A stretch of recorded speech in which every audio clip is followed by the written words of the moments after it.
क्या करिएगा प्रधान जी, इस सड़किया बड़ा जानलेवा हो गया। 4 दिन पहले मास्टर साहब गिरे थे, घुघुने फूट गया था उनका। आए, अरे गोर हाथ झाड़ के देख लीजिए। हाँ हाँ, झाड़ के देख लीजिए। वो क्या है ना कि टटका दर्द बुझाता नहीं है। जब पुरवा बहेगा ना तो बाथा उखाड़ देगा। तो मैं रातों रात ओके। चर्चा में आ गया, ये अनिल कपूर ऐसे कह के लोग मुझे पुकारते थे। पढ़ाई में कैसे थे, अगर आपने 12th की बात करी थी ये तो? पढ़ने वाला मतलब ऐसे था कि मन नहीं लगता था। पहले बचपन में तो लगता था कि यार कैद करते हैं मुझे वहां पे। टाई बेल्ट लगा के चला जाता हूँ। 12th का एग्जाम देने के बाद रिजल्ट भी नहीं आया था और मैं मंडी हाउस भागा। अब मुझे जगमोहन के रूप में अभी जानते हैं, लेकिन ये संघर्ष काफी लंबा है सीखने जानने और समझने का।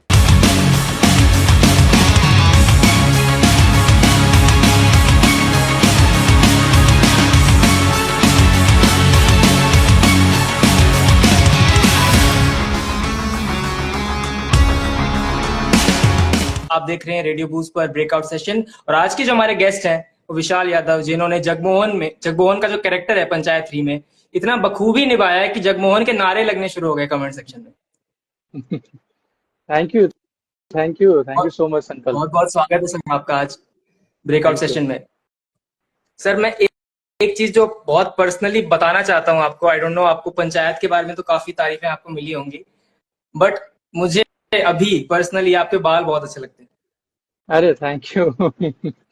और मतलब रियल लाइफ में कोशिश करता हूँ कि भगवान ने जैसा बनाया है वैसे ही रहूं। मैं मैंने भी बढ़ाया तो मैं रिलेट कर सकता हूँ बहुत ज्यादा, क्योंकि देखिए थोड़ा सा अभी तो अच्छा, बांध रखे हैं मैंने। अच्छा आपने बट बांध रखा है हुआ ना। हाँ हाँ, हाँ मैंने बांध रखे हाँ हैं। हाँ हाँ हाँ। घर से घर वाले पहले एक्चुअली क्या होता है ना कि घर अब बढ़ाने शुरू करो बाल एज अ लड़का होकर, तो हम्म। घर वाले कहते हैं कि क्या मन्नत मन्नत मांग रखी है तुमने कि बाल नहीं कटवाने, कुछ नहीं कटवाना, बट बहुत मुश्किलों से मैंने भी बढ़ाए। नहीं, मेरे साथ तो वैसा नहीं है। अभी जो भी चीजें चल रही है वो इसमें शायद ऐसा ही है, उनको रखना है। लेकिन रूल के अनुसार करता हूँ मैं, कि उसके अनुसार ही जो भी चीज करूँ। तो जैसे आप जगमोहन देख रहे हो उसमें अलग ही है, तो उसके हम्म, अनुसार ही है। तो वो रियल लाइफ में भी उसका आनंद लेता हूँ मैं, उसी लुक का। बहुत अच्छा लग रहा है। मैं तो इसके मैं पर्सनली आपको तारीफ करना चाहता था पूरे सेशन के स्टार्ट होने से पहले, तो लाइक मैंने कहा चलो अब बता देना चाहिए आपको। थैंक यू भाई, थैंक यू सो मच। चलिए शुरू करते हैं। जो सवालों की जो मेरे पास पूरी लिस्ट तैयार है। यहाँ मैंने हम्म। अपनी सवालों की लिस्ट तैयार करके रखी हुई है। तो धड़ाधड़ आपके सामने कुछ सवाल हम लोग पेश करेंगे और हम आशा करेंगे कि आप उनका लाइक जवाब दें। लास्ट में हम लोग एक छोटा सा रैपिड फायर राउंड भी खेलेंगे, और जितने भी ऑडियंस हमारे साथ सवाल पूछ रही है, हम्म। क्योंकि वो मैं ये चाहता था कि जो ऑडियंस है उनके सवाल भी हम लोग लें, एक पर्सनल लाइव सेशन ना होकर एक ऑडियंस के साथ भी हम लोग बातचीत लाइव जारी रखें। तो इसलिए हमने आज ये लाइव सेशन लाइक प्रिपेयर करा है। अच्छा। ठीक है हाँ सर, हाँ। आप प्लीज अपने बारे में बताइए कि विशाल यादव कहाँ से बिलोंग करते हैं। प्राउडली बताइए कि आप कहाँ से बिलोंग करते हैं और कैसे आपकी जर्नी स्टार्ट हुई है। देखिए मैं आरा का रहने वाला हूँ, आरा बिहार। वो आरा एक शहर है, काफी फेमस भी है बहुत सारी चीजों से। तो वहीं का हूँ मैं। और वहाँ एक बहिरो गांव है। पहले गांव था, अब वार्ड में आ गया है, वो शहर में ही आ गया है, नगर निगम में। तो वहाँ मेरी पैदाइश है और मेरी पूरी फैमिली वहीं रहती है। मैं मुंबई में रहता हूँ। तो वहाँ मेरी पैदाइश हुई और मैंने अभिनय की शुरुआत वहीं से की, वहीं सीखना समझना शुरू किया। तो मैं बाल अवस्था से ही अभिनय में रुचि रख रहा था। मुझे करने में बड़ा आनंद आ रहा था। तो बचपन में ही मैं कर रहा था वहाँ पे, जो भी जैसे संभव हो रहा था। तो 5वीं क्लास में जब मैं पहुंचा तो मुझे वो स्कूल जो है उसमें एनुअल फंक्शन बड़े लेवल पे हो रहा था। तो जिसमें बच्चों के प्ले होते हैं छोटे छोटे 15-20 मिनट के, तो ऐसे प्ले डिजाइन किए गए। तो मेरा ऑडिशन हुआ, जो भी ड्रामा टीचर आए थे। तो मैं एक प्ले में सिलेक्ट हो गया, दूसरे में भी हो गया, तीसरे में भी हो गया। क्योंकि मैं कोई मौका नहीं छोड़ना चाहता हूँ अभिनय का, वहाँ उस समय भी अभी भी कहीं भी मौका मिलता है मैं पूरी ईमानदारी से कोशिश करता हूँ। तो 5 प्ले में मैं सिलेक्ट हो गया, और मुख्य भूमिका में जो भी छोटे प्लेस थे। तो ड्रामा टीचर को लगा कि सारे में ये मुख्य भूमिका करेगा तो इसका कॉस्ट्यूम कैसे चेंज करेंगे, मेकअप कैसे चेंज करेंगे। तो बहुत सारे बच्चों को तैयार कराया गया कि कोई किसी का नृत्य कराया गया, किसी का गायन कराया गया, कि बीच में ये परफॉर्मेंस करेंगे ताकि ये अपना कॉस्ट्यूम और मेकअप चेंज कर सके। तो मैं रातों रात ओके। चर्चा में आ गया और बहुत सारे जो भी प्ले थे वो लोगों को काफी पसंद आए, मेरा किरदार भी। तो मुझे याद है कि साजन जी हो या अनिल कपूर हो, ऐसे करके लोग मुझे पुकारते थे स्कूल टाइम में। और जो भी गार्जियन आए थे बाकी बच्चों के, वो काफी सराहना कर रहे थे, तारीफ कर रहे थे। और उसके बाद ऐसे ही चलते रहा, जहां मौका मिलता था मैं करता था। उस दरमियान बहुत सारे एक्टरों की कॉपी भी करता था मैं। जो भी फ़िल्म देखता था उनकी कॉपी करता था। तो उसी समय मेरे ऊपर नज़र पड़ी मेरे पहले गुरुजी जो हैं चंद्रभूषण पांडे। हम्म। उनको लगा कि ये बच्चा जो है अभिनय करना चाहता है, सीखना जानना चाहता है और बड़ा अच्छा कर रहा है। तो क्यों ना इसको गाइडेंस दिया जाए, इसको बताया जाए इसके बारे में, अभिनय के बारे में। तो उनकी नज़र मेरे ऊपर पड़ी और मैं 7वीं कक्षा में जब पहुंचा तो उन्होंने प्रॉपर ट्रेनिंग देना शुरू किया मुझे। अभिनय की बारीकियां जो है सिखाना और समझाना शुरू किया। और पहली बार उनके मुख से मैंने नाट्य शास्त्र सुना था। और हालांकि मुझे शास्त्रों का ज्ञान बिल्कुल नहीं था। एक 7वीं क्लास का बच्चे को क्या पता होता है, जी, जो सही बात सिलेबस है में होता है वही। कि हाँ, मतलब आप तो एंजॉय कर रहे थे उस चीज को, और आप उसमें आप पूरी तरीके से लगने वाले थे। बिल्कुल बिल्कुल। तो मुझे तो पहले लगा कि ये क्या है भाई, मतलब ये सुना ही नहीं था कभी। ऋग्वेद सामवेद है, तो सारे वेदों के बारे में भी बताया उन्होंने और बताया कि ये 5वां वेद है जो नाट्य शास्त्र है और इससे नाट्य विधा आई हुई है। तो मेरा मस्तिष्क खुला कि ये क्या है, तो जानना पड़ेगा, अगर अभिनेता बनना है तो सीखना पड़ेगा, जानना पड़ेगा। लेकिन उनको वो कहते थे मुझे कि जब करियर की बारी आएगी तो तुम्हें बताऊंगा, अभी जितना संभव है उतना डाल रहे थे मेरे कानों में जो बच्चे को जितना चाहिए। लेकिन मैं सीखने समझने में इतना उत्सुक था कि सर को परेशान करता था कि सर बताओ ना वो कैसे होता है, ये सारी चीजें कैसे होती हैं। तो जितना भी संभव हो रहा था मुझे वो गाइडेंस कर रहे थे। उसी समय एक बाहर की थ्योरी है स्टानिस्लावस्की सिस्टम है एक्टिंग का, उसके बारे में भी सर ने बताया और हिंदी के तमाम प्लेस जो हैं उसके बारे में बताया, जो भी संभव हो रहा था उनसे। और प्रॉपर ट्रेनिंग देना शुरू किया। मेरी हिंदी ठीक करा रहा था क्योंकि मैं भोजपुरी भाषी हूँ। मेरा भाषा जो है मातृभाषा भोजपुरी है, आरा बिहार के रहने वाला हूँ मैं। तो हिंदी भी ठीक करा रहे थे साथ ही साथ। और बहुत सारी फिल्मों का रिकमेंडेशन भी उनके तरफ से रहा कि अगर तुम्हें अच्छा एक्टर बनना है, ठीक ठाक एक्टर बनना है तो ऐसी भी फिल्में देखनी पड़ेगी, जहीनी एक्टर बनना है तो मुझे याद है कि प्रकाश झा की फिल्म, मैं पहली फिल्म जो देखा, प्रकाश झा बिहार के लेजेंडरी फिल्म मेकर है, उनकी एक फिल्म है दामुल। मैं देखने के बाद हिल गया कि ये कौन सी फिल्म है भाई, ये तो पूरा रियल लाइफ। और उसी समय नसीर साहब का पार देखा, स्पर्श देखा, गर्म हवा बलराज साहनी का, बैंडिट क्वीन शेखर कपूर का। तो ऐसी तमाम फिल्में मैं देख रहा था सर के रिकमेंडेशन से और सीख रहा था। और ये सिलसिला चलते रहा 7 से लेकर 12 तक, जब तक मैं 12 का एग्जाम ना दूं। और उस समय ये सारी चीजें चल रही थी तो मेरे कानों में डाला गया, और सर ने ही डाला कि मनोज वाजपेयी एक एक्टर हैं बिहार के, जो बहुत बड़े एक्टर हैं। हालांकि उससे पहले मैं नहीं जानता था इनको, मनोज सर को नहीं जानता था, क्योंकि हिंदी फिल्में जो है वो अमिताभ बच्चन शाहरुख खान इनकी फिल्में देखते थे हम लोग। ऐसे जो भी एक्टर हैं उनकी कॉपी करते थे। तो उन्होंने कहा कि बड़ा अच्छा एक्टर है और बड़े एक्टर है, और वो मंडी हाउस गए थे और वहां अभिनय की बारीकियां सीखी। अभिनय में लोहा मनवाया और मुंबई गए और बड़े एक्टर बने, तो तुम्हें भी ऐसा ही करना चाहिए। फिर मैं मनोज सर को जानने सुनने लगा, समझने लगा और सब कुछ सीखने लगा और डिसाइड कर चुका था कि मुझे अच्छा एक्टर बनना है तो मुझे मंडी हाउस जाना पड़ेगा। तो वो जाऊंगा 12th बाद, क्योंकि 12th की पढ़ाई जो है बेसिक पूरी करके जानी पड़ेगी आपको। तो उस दरमियान में जो भी संभव हो रहा था मैं सीख रहा था, और चंद्रभूषण सर के देन से। और मेरे पिताजी उसी समय उनको पता चला कि एक्टर बनना चाहता है। तो मेरा जो पैदाइश बहुत नीचे वर्ग के लोग हैं हम लोग, मतलब लोअर मिडिल क्लास कह सकते हैं, जहाँ पे लोग फौज में जाते हैं या ज्यादा पैसा हो गया, ज्यादा पढ़ने लिखने में है तो लोग सपोर्ट करते हैं कैसे भी कि इंजीनियर बन जाए, पैसे हम्म। जुटाते हैं उसके लिए। तो उस बनना चाहता था मैं। और तो मेरे घर वाले पूरी तरीके से सपोर्टिव थे, जितना भी संभव हो रहा था वो कर रहे थे और आज भी करते हैं। तो मेरे पिताजी को पता चला कि इसको एक्टर बनना है, हालांकि अभिनय के बारे में उनको कुछ नहीं पता। ये सारी चीजें अब हालांकि पता है कि मैं इस विधा में काम कर रहा हूँ, ऐसी चीजें होती हैं, उस समय तो और कुछ नहीं पता था। लेकिन उन्होंने कहा कि देखो तुम कह रहे हो कि दिल्ली जाओगे, फिर मुंबई जाओगे और दुनिया के अलग अलग भाषा में काम करोगे, तो अपना फोक सीखो, अपना कल्चर भी सीखो। और उन्होंने कहा, वो बात मैं हमेशा दिल में संभाल के रखता हूँ कि जितना तुम्हें ऊपर जाना है विशाल, उतना नीचे जाना पड़ेगा। तो वो बात मैं बिल्कुल संभाल के रखता हूँ और वही किया, और उनके कहने से अपना फोक सीखा, अपना कल्चर सीखा। जो भी संभव हो रहा था, जो भी वहाँ उपलब्ध था, जो भी गुरुजन और जो भी गुणी लोग थे, उनके चरणों में निरंतर बैठकर मैं सीखने लगा, समझने लगा, पिताजी के कहने से। और 12th का एग्जाम देने के बाद ही, रिजल्ट भी नहीं आया था और मैं मंडी हाउस भागा। तो मेरी वैसे पढ़ाई शुरुआत हुई। में आप पढ़ाई में कैसे थे, अगर आपने 12th की बात कर ही दी है तो? पढ़ने वाला मतलब ऐसे था कि मन नहीं लगता था पहले बचपन में तो। मतलब ऐसा था, स्कूल जाने का मन नहीं करता था। इसलिए क्योंकि वो लगता था कि यार कैद करते हैं मुझे वहां पे, टाई बेल्ट लगा के चला जाता हूँ और वहाँ हालांकि मैं इसको वो नहीं कर रहा हूँ, अपनी प्रमोट नहीं कर रहा हूँ, एजुकेशन बहुत जरूरी है और मैं खुद ही पढ़ाई किया अच्छे ढंग से, समझा सीखोगे। लेकिन बचपन में जो मेरी फीलिंग थी वो बता रहा हूँ मैं, कि मैं स्कूल नहीं जाना चाहता था, क्योंकि मुझे लगता था कि कैद कर रहे हैं लोग, मतलब 9 बजे जाओ, 2:30-3 बजे घर आओ, और इतना बोरियत होता था। मतलब पढ़ाने का जो भी तरीका था उस समय लोगों का, क्योंकि इंटरेस्टिंग तरीके से नहीं पढ़ा रहे थे जब मैं बच्चा था, तो बड़ा बोरियत होता था। तो मुझे अभिनय करने में, कॉपी करने में, ऐसे क्रिएट करने में मजा आता था, तो मैं स्कूल नहीं जाना चाहता था। बचपन लेकिन से मेरी ही माँ आप जो है, क्रिएटिव माइंडेड थे बहुत ज्यादा। हाँ हाँ, वैसे चीजों में मजा आता था मुझे। अगर कोई स्टोरी सुनाता था टीचर, तो बड़ा मजा आता था कि अरे नया स्टोरी सुनाया, कुछ मजा आया। वो रट्टा मारने वाला स्टूडेंट कभी नहीं रहा मैं, कि ये आंसर, क्वेश्चन आंसर है, इसको रट के याद कर लेना, ये एग्जाम में आएगा। मुझसे वो कभी हुआ नहीं। तो वैसे नहीं लगता था, क्योंकि बचपन में रटने और वैसे करते थे ना कि इसको याद करके आना है। तो क्यों याद करना है, बताओ तो सही कि याद क्यों करना है। मतलब वो रीजन मुझे चाहिए था। आज भी वही रीजन ढूंढता हूँ कि स्टोरी तो बता दो, तो फिर क्वेश्चन आंसर तो आ ही जाएगा मुझे। तो लेकिन ऐसा बचपन में होता था, जो भी टीचर थे वो कहते थे कि ये क्वेश्चन है, ये आंसर, इसको याद करके आओ, तो रट्टा मार के आओ। तो रट्टा मुझसे नहीं होता था। मतलब एंजॉय करने वाला व्यक्ति हूं मैं, कि उसको समझूं, जानूं, तब चीजें क्रिएट करूं और आंसर करूं।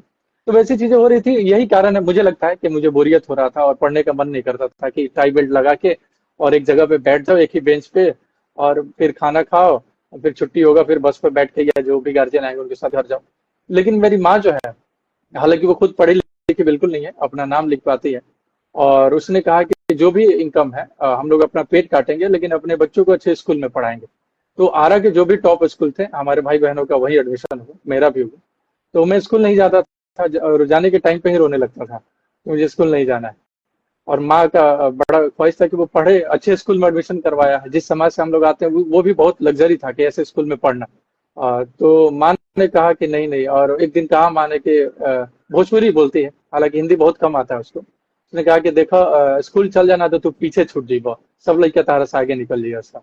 मतलब कि तुम पीछे छूट जाओगे, जितने बच्चे आगे निकल जाएंगे, इसलिए स्कूल जाओ, तुम पढ़ो, तुम्हें पीछे नहीं छूटना है। तो उसके मैं कहने एक बात से, बताना उसके चाहूंगा, जिद तो से। ये मैं समझ गया था क्योंकि मेरे रूट्स भी ना कुछ बिहार से बिलोंग करते हैं। अच्छा। तो मैं आपसे रिलेट कर पा रहा हूँ कुछ स्टोरीज में, जितना बता रहे हैं अपनी बात जो बता रहे हैं और जिस तरह से बता रहे हैं वो बहुत लग रहा है कि रियल जो ग्राउंड से जो आता है इंसान, उसके साथ क्या क्या चीजें उसको फेस करनी होती है। जी जी। जी प्लीज। तो और माँ ने क्या किया कि मुझे मिठाई खाने का बड़ा शौक था, आज भी मैं हूँ थोड़ा चटोर किस्म का। तो बचपन में और था। तो मेरी माँ जो है लंच बॉक्स में स्वीट्स ला के रख देती थी, कि इसके वजह से ही चला जाएगा, या खुश हो जाएगा, लंच बॉक्स खोलेगा तो आज मिठाई खाना। हालांकि बाद में मेरे दोस्त ही मिठाई खाने लगे थे वो, क्योंकि एक से मन नहीं भरता था, माँ 2-3 डालती थी। हालांकि मैं माई बोलता हूँ, अपनी माई बोलता हूँ माँ को। तो वो एक प्रलोभन दे के भेजती थी कि इसी वजह से स्कूल चला जाए, अलग अलग प्रलोभन से मुझे स्कूल भेजती थी। उसके कारण मैं स्कूल गया, और जब थिएटर करना शुरू किया तो मुझे एजुकेशन से प्यार हो गया, कि भाई क्योंकि चंद्रभूषण सर कहते थे कि बड़ा एक्टर बनना है तो बहुत पढ़ना पड़ेगा। और ये मुझे बिल्कुल सच लगा, और मैं जी जान लगा दिया, जो भी अभिनय में आज भी निरंतर पढ़ते सीखता रहता हूँ, और सब कुछ। तो मुझे मजा आने लगा फिर एजुकेशन में। तो एक समय तो ऐसा आया कि टीचर मुझे क्लास से बाहर निकाल देते थे, कि ये अब क्लास नहीं चलने देगा, क्योंकि ऐसा होता था कि जो सिलेबस में पढ़ रहे थे हम लोग स्कूल में, वो बाहर में उससे काफी ज्यादा एफर्ट कर रहा था, चीजें पढ़ रहा था, तो मुझे बहुत इजी लगता था। तो मुझे याद है कि एक बार हिंदी टीचर थे, नाम मैं नहीं भूल रहा हूँ, तो शायद देवरंग ओझा नाम था उनका। तो वो ब्लैक बोर्ड पे मृग तृष्णा के बारे में पढ़ा रहे थे, ब्लैक बोर्ड पे उन्होंने लिखा। जैसे ही उन्होंने लिखा, मैंने हाथ खड़ा किया, उन्होंने बोला यस, तो मैं बताना शुरू कर दिया कि ये होता है, ऐसे होता है। बोले कि चलो क्लास से बाहर जाओ तुम, अब ये क्लास नहीं चलने देगा। तो ये स्थिति हो गई थी एजुकेशन में, क्योंकि मुझे मजा आता था जानने, सीखने, समझने में, आज भी आता है। तो वैसे एजुकेशन को फॉलो किया हमने, कि मेरे लाइफ में कितना इसका योगदान होगा, चीजें होंगी। तो उस तरीके से, इंफॉर्मेशन के तरीके से मैं पढ़ना और समझना शुरू किया, और रट्टा मार के नहीं। तो एग्जाम में मेरे कम नंबर भी आते थे। आपका प्रश्न यही था कि पढ़ने में कैसे, इसलिए आते थे कि मुझे जो आता था वही लिखता था। जो आंसर लिखवाए जाते थे, टीचर लिखवाते, तो वो कभी नहीं लिखा, क्योंकि मुझे याद करने में जो है, हालांकि मेमोरी बहुत स्ट्रांग है हमारी, मतलब ऐसे देखने पे याद कर लेता हूं मैं। लेकिन मुझे समझ के जो मजा आता था वो लिखने में मजा, तो इसमें अशुद्धियां भी होती थी लिखने में। तो जितना मिलता था मुझे संतुष्ट होता था कि मुझे ये आता है, अपने विवेक से लिखा हूं। तो वैसे ही रहा। तो पढ़ने में मैं ठीक ठाक वाला था, ना नीचे ना ऊपर, मतलब बीच वाला था मैं। मेरा हम्म अगला सवाल यही है आपसे, क्योंकि आपने मंडी हाउस का जिक्र करा, तो हम्म। थिएटर आपने कितने साल अपना टाइम जो थिएटर में बिताया, और एक थिएटर किसी आर्टिस्ट को कितना हेल्प करता है उसको आगे की जर्नी, एक्टिंग जर्नी में आगे बढ़ने के लिए। बहुत करता है। मैं तो लगभग एमेच्योर लेवल से अगर आपको उसको काउंट करके बताऊं तो आप 5वीं क्लास का से अभी तक ऐड कर सकते हैं कि कितना वर्ष हुआ होगा। आप मुझे जगमोहन के रूप में अभी जान रहे हैं, लेकिन ये संघर्ष काफी लंबा है सीखने, जानने और समझने का। शुरुआत तो उसी समय हो गई थी। लेकिन आप कहेंगे कि मैच्योर लेवल पे जिसको बोलते हैं प्रोफेशनल थिएटर, वो 7-8 साल का रहा लगभग। और मुझे मेरी दाढ़ी भी नहीं आई थी तो मैं मंडी हाउस पहुंच गया था और वहाँ रंग कर में जुड़ गया और सीखने लगा। तो वहाँ पे पूरी तरीके से प्रोफेशनल थिएटर में करने लगा था मंडी हाउस में। और मंडी हाउस के बाद आपको पहला काम या फिर पहला काम आपको कब मिला और क्या मिला? थिएटर ही मंडी हाउस जब आप पहुंचते हो तो वहां तो कोशिश करते हो कि प्ले मिले, क्योंकि बहुत सारे गुणी लोग हैं, बहुत बड़े प्ले डायरेक्टर है वहाँ पे, बड़े लेवल पे प्ले होता है। तो जब आप मंडी हाउस पहुंचते हो तो कोशिश करते हो कि किसी बड़े प्ले का हिस्सा बने या उन गुरुजन के साथ रहे, उनके साथ रहे उस ग्रुप में। तो वहां की स्ट्रगल अलग होता है, क्योंकि वहां भी अपनी पहचान बनाने में एक समय लगता है, टाइम लगता है। मंडी हाउस में बहुत सारे ग्रुप हैं और बहुत सारे एक्टर हैं। तो मैं जब वहाँ पहुंचा तो मेरे गुरु जी जो थे, हालांकि अब इस दुनिया में नहीं है, महेंद्र मेवाती उनका नाम है। वो नवाजुद्दीन सिद्दीकी के एक क्लास सीनियर है एनएसडी से, 95 बैच के। तो मेरे जो भी सीनियर थे आरा से, उनको लगा कि इसका बेसिक क्लियर है तो वहां भेजा जाए जो इसको वहां से ऊपर ले जाए। तो मैं मंडी हाउस पहुंचा, महेंद्र मेवाती सर के पास, उनके चरणों में बैठा रहा और अभिनय की बहुत सारी बारीकियां और टेक्निक्स जो है मैं उनसे सीखा निरंतर बैठ के। और उन्होंने एक अलग ही मेरा अभिनय के आयाम खोले, बाहर के सिनेमा से अवगत कराया उन्होंने। मुझे याद है कि पहली बार अल पचिनो को मैं सुना, जाना, समझा मंडी हाउस में। मुझसे पहले मुझे नहीं पता था कि अल पचिनो भी एक एक्टर। उनकी सारी फिल्में जो हैं और जो भी हॉलीवुड की फिल्में रिकमेंड कर रहे थे सर, या बाहर के अलग देश की फिल्म वो कर रहा था, और बाहर की लिटरेचर भी पढ़ना शुरू किया। और वो मेवाती सर की वजह से, क्योंकि उनको लगा कि इसे अच्छा एक्टर बनना है, अच्छा करता है, तो इसको इंटरनेशनल एक्टर की भी तैयारी जो ट्रेनिंग देनी चाहिए, समझाने। तो उनके वजह से विश्व की अलग अलग सिनेमा देखने लगा, एक्टिंग की अप्रोच सीखने लगा, समझने लगा, जो मुझे काफी हेल्प कर रहा अभी। तो उनका वो मेवाती सर का बड़ा योगदान रहा इस मामले में। और मैं वहां जब सर एक था तो सवाल मेरा बहुत। ये है यहाँ पे, हम्म। सॉरी टू इंटरप्ट यू, कि जैसे थिएटर होता है, थिएटर माना जाता है कि कुछ हमें जो एक्सप्रेशंस होते हैं वो हमारे थोड़े से बोल्ड होने चाहिए, ताकि जो लास्ट रो तक भी इंसान बैठा हुआ है उसको हमारे एक्सप्रेशन क्लियरली दिख पाए और समझ पाए वो। हम्म। और जहाँ की बात आती है मूवीज में बात काम करने की और या फिर स्क्रीन पे काम करने की, बहुत माइन्यूट एक्टिंग भी आपकी बहुत बड़ा इम्पैक्ट दे जाती है। तो उसमें थोड़ा सा मैं जानना चाहूंगा आपसे। देखिए, थिएटर जो है ना, वो सारी विधाओं का जड़ है। जो भी चीजें हैं जो आर्ट फॉर्म से निकली हुई हैं वो थिएटर से ही निकली हुई हैं, इंडियन मैथोलॉजी के अनुसार, जो नाट्य शास्त्र। तो थिएटर हमें सब कुछ सिखा देता है। एक अच्छा इंसान बनना भी, अच्छा एक्टर भी, अच्छा सिंगर भी बनना है आपको, या अच्छा पेंटर भी बनना है, तो एक थिएटर में सब कुछ होता है। आप मंच पे देखते हैं तो रूप सज्जा करने और मेकअप आर्टिस्ट का काम भी है। सेट डिजाइन जो होता है वो सेट आर्टिस्ट जो बनाता है उसका भी होता है, लाइट मैन का काम है। पोएट जो लिखता है उसके गाने यूज करेंगे हम लोग, जो गाता है वो गायन करेगा, जो वाद्य यंत्र बजाता है वो वाद्य यंत्र बजाएगा। तो सब कुछ, सारी कलाएं जो है वो नाट्य विधा से आई हुई है। तो आपको बेसिक अगर सीखना है, जानना है और सारी चीजें समझना है, तो वो थिएटर मेरे अनुसार बेस्ट जगह है। उससे बढ़िया जगह कुछ नहीं हो सकता। उसके बाद आप अपना स्पेशलाइजेशन कर लें कि अगर आपको लगता है कि मैं सिंगर अच्छा हूँ तो सिंगिंग की ओर जाएं और उसमें अपना एजुकेशन करें। या एक्टर बनना है तो लगता है कि एक्टिंग करें, या वो लाइट करना है तो लाइट करें, या रूप सज्जा करना है तो रूप सज्जा। तो उससे सारी चीजें क्लियर हो जाती हैं कि मेरे अंदर क्या है। आपको आभास हो जाएगा, चीजें पता चल जाएंगी जब आप रंगमंच से जुड़ेंगे। और ये सब में नहीं भी करना है तो एक अच्छा इंसान जब बनना है आपको, तो काफी मदद करेगा रियल लाइफ में भी, क्योंकि बहुत सारी चीजें जो है आपके अंदर जाएंगी और आपको गंभीर बनाएंगी, सोचने समझने पे मजबूर करेंगे। तो मेरे अनुसार जो है थिएटर बेस्ट है अभिनय के लिए, और बाकी जो भी आर्ट फॉर्म है या परफॉर्मिंग आर्ट है उसके लिए। और आपका जो प्रश्न है, देखिए होता क्या है कि एक एक्टर की तैयारी जो है ना, वो थिएटर से होती है। जैसे हमारे एक्टर, हम जैसे एक्टर जो है, तो वो अपने ऊपर डिपेंड करता है कि कौन सी मीडियम में वो अभिनय कर रहा है। तो उसके अनुसार अपने आप को मोल्ड करता है वो, कितना देना है। तो वो आपका क्राफ्ट जो है आपके हाथ में जब होता है तो आप यूज करते हो। अगर मैं नुक्कड़ कर रहा हूँ, मंच पे नहीं हूँ, तो मुझे पता है कि सड़क पे जनता है, उसको इकट्ठा करना है, उसको बात सुनाना है, उसके नजदीक भी चले जाना है, दूर भी चले जाना है, या चिल्ला देना, चीख देना है कि बाकी लोग जो अटेंशन आ जाएंगे, क्या हो रहा है भाई नुक्कड़ पे।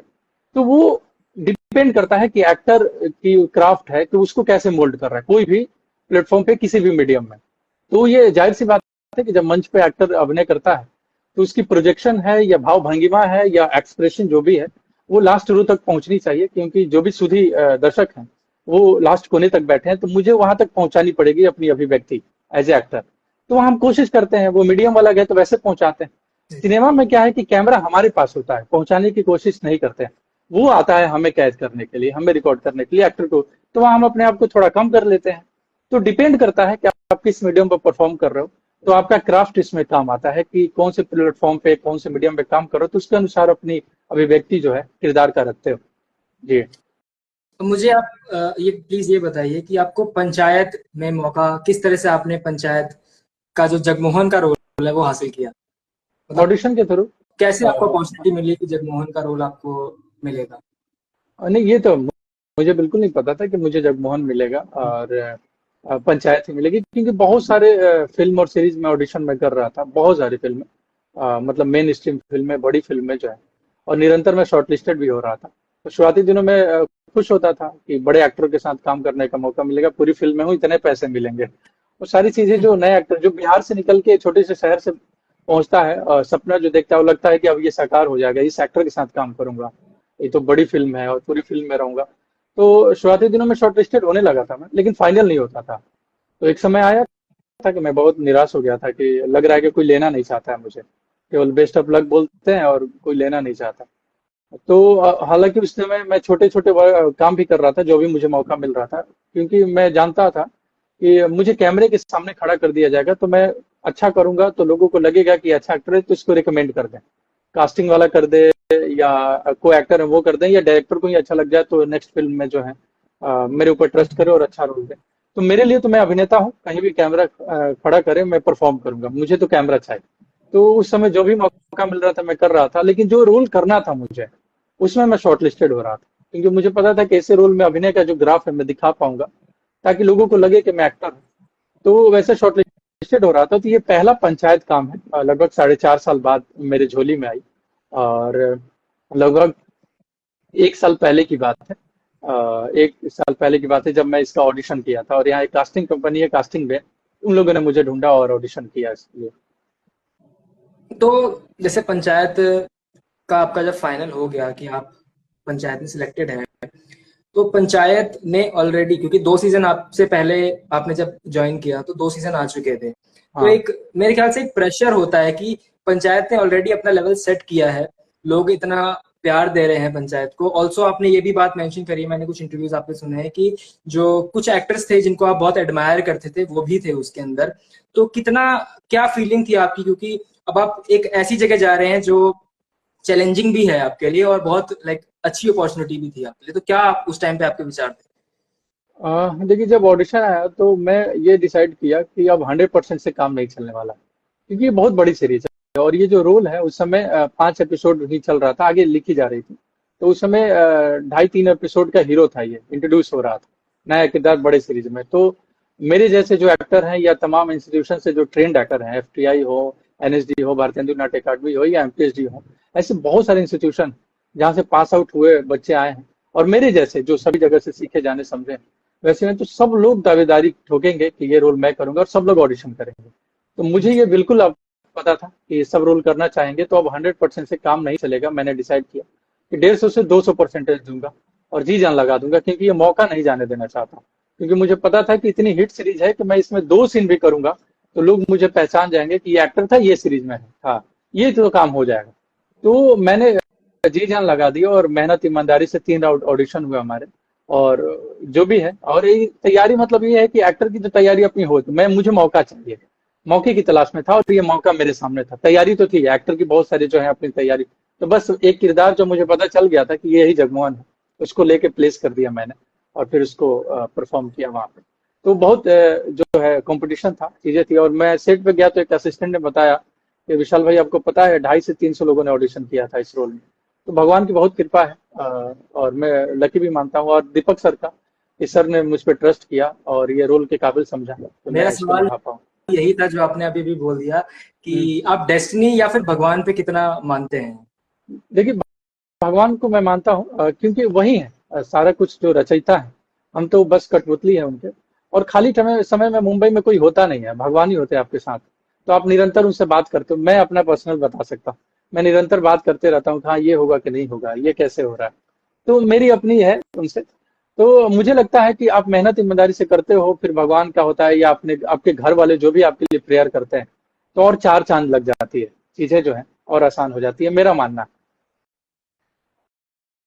सर अब मेरा सवाल ये थोड़ा सा ऐसा कुछ ट्रिकी सा सवाल है आपके लिए है। कि आपने एक्टिंग पूरा लाइक आपने बताया कि 5th क्लास से लेकर अभी तक आपने एक्टिंग में पूरा अपनी जी जान लगा दी।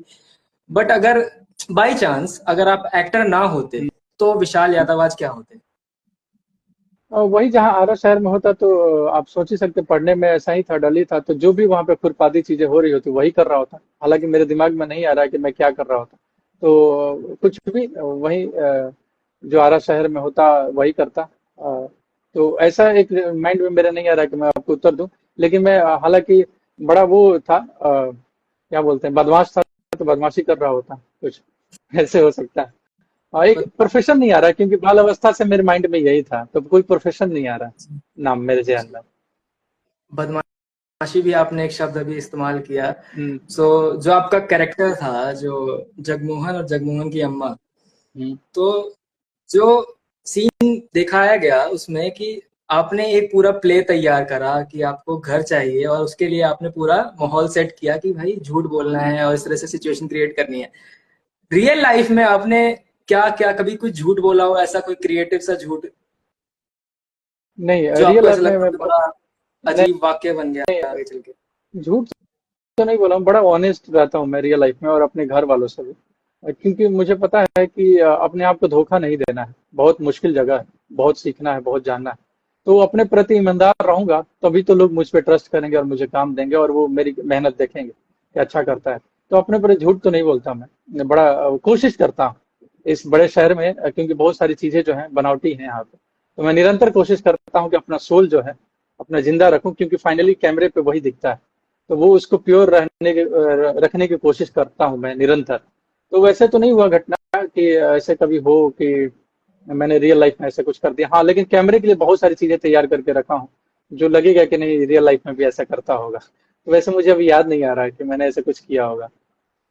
कोई बचपन की हाँ, एक खुराफातें अगर आप बचपन की शरारतें हैं जो बहुत करता था। मुझे याद है कि मैं बचपन में इतना बदमाश था, अपनी माँ को परेशान करता था किसी चीज के लिए, कि मुझे यही खिलौना चाहिए या मुझे घोड़ा पे घूमना है।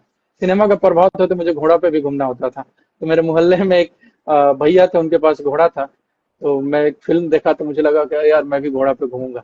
तो माँ से जिद करने लगा, रोने लगा कि मुझे घोड़ा पे बैठना है, घोड़ा लाओ कहीं से।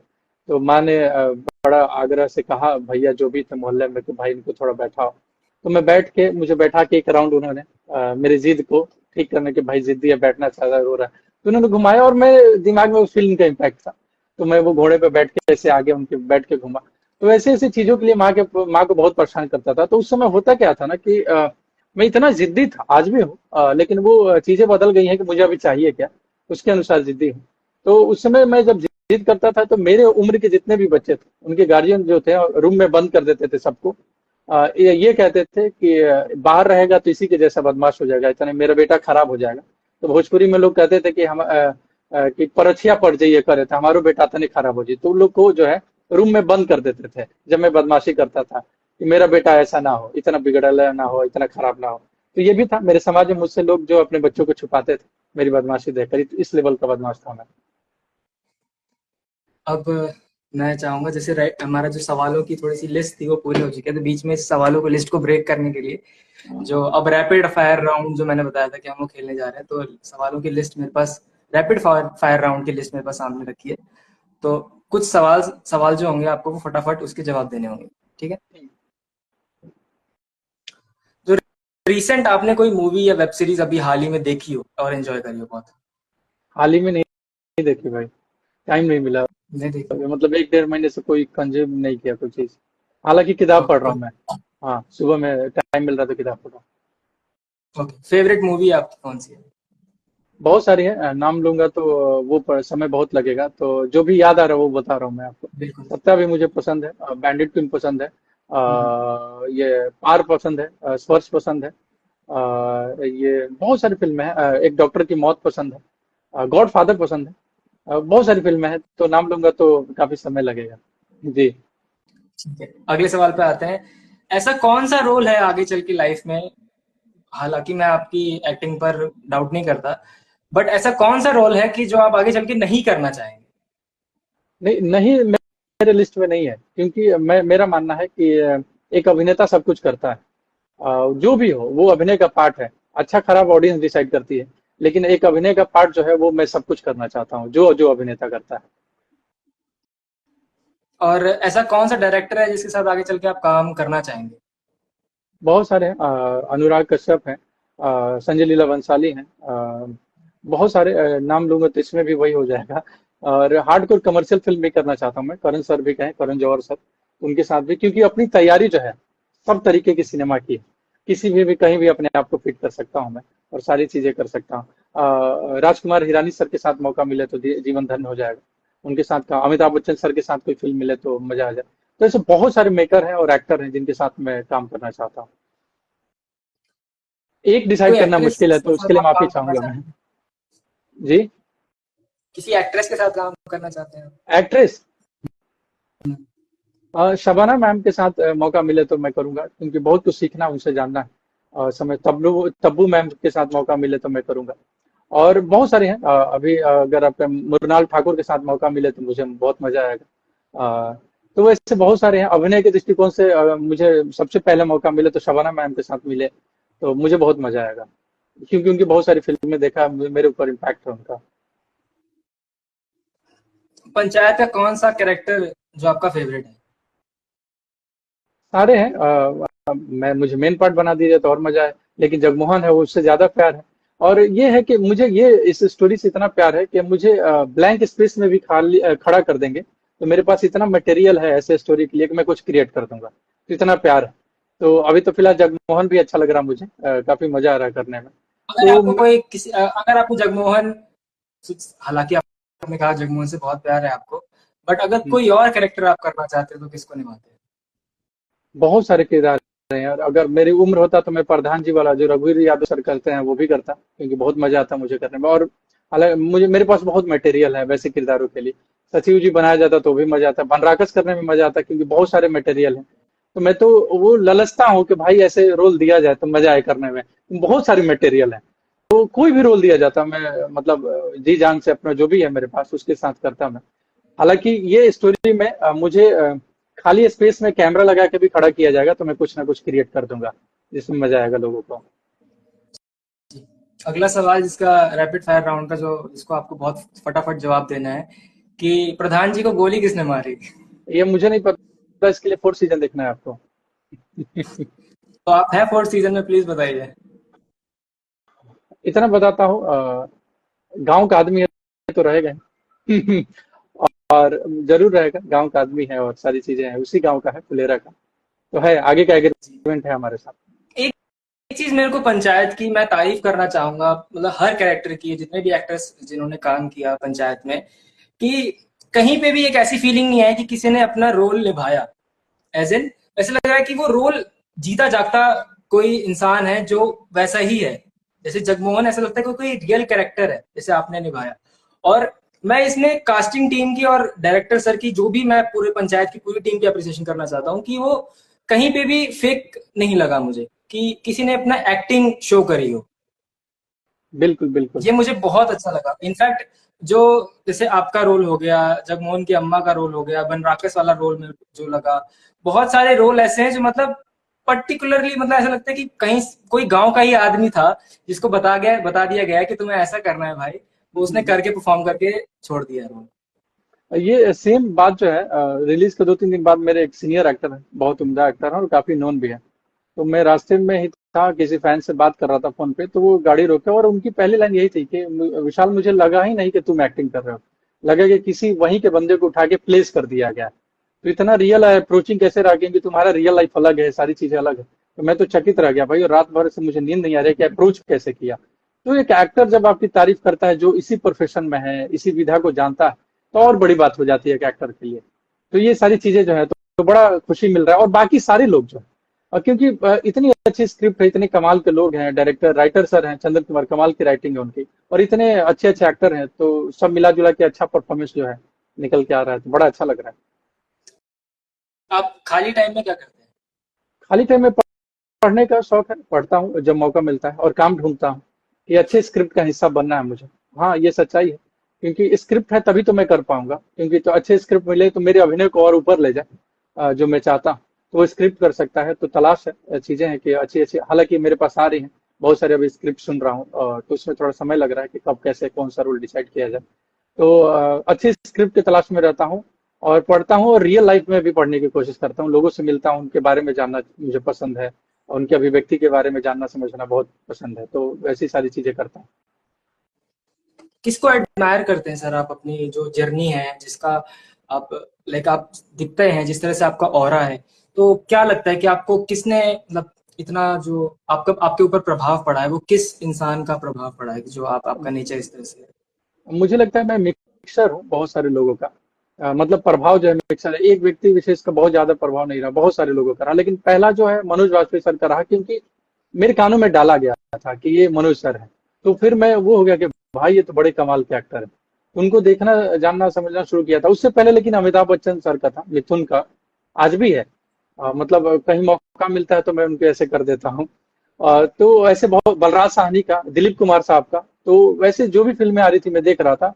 तो बहुत सारे एक्टर हैं, इरफान खान सर हैं, नवाजुद्दीन सिद्दीकी हैं, के मेनन है, नसीर साहब है, ओम पुरी हैं। तो ऐसे बहुत सारे एक्टरों से मैं बहुत कुछ सीखा हूँ और सीख रहा हूँ। तो एक का नाम लेना उसमें भी मेरे लिए दिक्कत होगा, क्योंकि मैं सबसे सब कुछ सीख रहा हूँ, लेकिन पहला नाम जो आता है वो मनोज वाजपेयी सर का आता है, क्योंकि मेरे कान में उन्हीं का नाम पहला डाला गया था। अच्छा जी। सर, मैं आपसे एक बात पूछना चाहूंगा। कुछ जैसे जितने भी एक्टर्स होते हैं उनकी कुछ ना कुछ एक सीक्रेट कुछ ट्रिक्स होती हैं, हम्म। एज इन वो सेट पे आने से पहले या फिर अपना रोल कैमरा रोल होने से पहले कुछ ना कुछ वो लाइक करते हैं अपने अपने अपने आप को एक कैरेक्टर में वापस लाने के लिए। तो हम्म। कुछ ऐसी ट्रिक्स आप यूज करते हैं? बहुत सारी चीजें हैं, वो रोल के अनुसार हम लोग करते हैं कि ये रोल कैसे होगा, क्योंकि वो रोल ही डिसाइड कर देता है कि इसमें क्या लगेगा, कैसे होगा। तो वो उसमें आपकी तैयारी काम आती है, आपका बुद्धि विवेक और जो भी भगवान की तरफ से मिला है वो सारी चीजें मिला के हम लोग करते हैं। तो ऐसे एक बता पाना बड़ा मुश्किल है, वो हर रोल के अनुसार अलग अलग चीजें होती हैं। तो उसको अप्रोच कैसे करना है, उसको कैसे करना है, तो एक चीज के लिए बताना मुश्किल है, बहुत सारी चीजें हैं। जी सर, अभी एक कमेंट आया है, एक डायलॉग हो जाए पंचायत से जगमोहन भैया का। कौन सा सुना दो? वो शुरू वाला सुना दो। क्या करिएगा प्रधान जी, इस सड़किया बड़ा जानलेवा हो गया। 4 दिन पहले मास्टर साहब गिरे थे, घुघुने फूट गया था उनका। आए, अरे गोर हाथ झाड़ के देख लीजिए। हाँ हाँ, झाड़ के देख लीजिए, वो क्या है ना कि टटका दर्द बुझाता नहीं है, जब पुरवा बहेगा ना तो बाथा उखाड़ देगा। ये पहला इंट्रोडक्शन सीन था हमारा। सर, जो मेरा अब आखिरी सवाल है, जो इस सेशन में आपको बहुत अच्छा लगा बात करके, जैसे आप आपने बताया कि आपको अपने फैमिली से सपोर्ट मिला, आपकी मम्मी ने आपको बहुत सपोर्ट करा, जितना भी करके आपको जैसे भी करके आपको पढ़ाई कंप्लीट कराई, ऑल्सो जो आप बनना चाहते थे आपके पिताजी ने उसके लिए सपोर्ट करा कि जाओ एक्टर, जो भी आपको बनना है उसके लिए उनका सपोर्ट रहा। जैसे आपने बताया कि बाकी जो घरों के जो पड़ोसी जो होते थे हम्म। उनका था कि भाई अपने बच्चे को दूर रखो, ये बिगाड़ देगा, ये अच्छा लड़का नहीं है, या फिर जो भी उनके विचार होते थे। अब उनके फोन आते हैं, क्या कहते हैं वो कि भाई सॉरी, जो हम लोग है अच्छे काम कर रहे हो, तो उनका कुछ आ रहा है अब रिप्लाई? बिल्कुल, घर वालों से आ रहा है। अब मैं, हालांकि मुझसे बात नहीं होती, क्योंकि मैं बहुत लिमिटेड लोगों से ही बात करता हूँ घर पे जो भी। तो घर वालों के पास आ रहा है, तो मेरे लिए तो ये भी खुशी की बात है कि जो आपसे चीजें ऐसी हो रही थी, आज आपकी तारीफ कर रहे हैं, आपके बारे में बात कर रहे हैं, और जो भी जिले मोहल्ले शहर और भारत में लोग आपकी सराहना कर रहे हैं, और आपके जैसा आपको एडमायर करने लगे हैं, और आपके बारे में बात कर रहे हैं। तो ये समय का खेल है, सब मैं मानता हूँ कि सारा समय का खेल है, और आप अपने मेहनत ईमानदारी से करते हो तो चीजें चेंज होती हैं, तो अच्छा लगता है। तो हालांकि सारी चीजें, बहुत सारी चीजें चेंज हो गई हैं। सर, अब मैं चाहूंगा कुछ सवाल मैं ऑडियंस से उठाऊं, क्योंकि कुछ सवाल लोगों ने भी करे हैं आपसे। नाट्य शास्त्र में आखिर बताया क्या गया है, कंक्लूजन क्या है उसका? देखिए, मैं नाट्य शास्त्र का बिल्कुल समझदार व्यक्ति नहीं हूँ, और बहुत गुणी लोग हैं। मुझे जो भी याद आएगा उसके बारे में थोड़ा सा ऐसे बोल देता हूँ, क्योंकि मैं बहुत छोटा आदमी हूँ, निरंतर पढ़ने लिखने और जानने वाला। तो इतनी बड़ी शास्त्र के बारे में मैं बोल नहीं पाऊंगा, मेरी इतनी हिम्मत नहीं है, और मेरे इतना मेरे अंदर इतना विवेक नहीं है तो मैं उसके बारे में बात कर पाऊँ। लेकिन नाट्य शास्त्र जो है इंडियन मैथोलॉजी के अनुसार पांचवा वेद है। चार वेदों से जो है दुनिया चलती है। अलग अलग वेदों से अलग अलग चीजें लेके हमारा सृष्टि जो है वो चलता है। लेकिन जब समाज में निराशा आने लगी थी तो इंटरटेनमेंट जो है, ब्रह्मा जी ने कहा कि एक मनोरंजन जो है, मन का जो रंजन करे वैसी चीजें होनी चाहिए, तो वैसा एक ग्रंथ लिखा जाए, वेद लिखा जाए। तो फिर भरत मुनि को उन्होंने सौंपा और उन्होंने एक वेद लिखा जिससे सारी इंटरटेनमेंट की विधाएं जो है आई हुई हैं। तो वो नाट्य शास्त्र है और पढ़ा हुआ है। और मैं उत्सुक था, दिल्ली में था तो निरंतर इसको पढ़ रहा था, समझ रहा था, जान रहा था, क्योंकि मुझे पता था कि यही बेस है और दुनिया की तमाम जो एक्टिंग है इससे ऊपर इसी से निकली हुई होंगी, क्योंकि बहुत देव काल की चीजें हैं ये।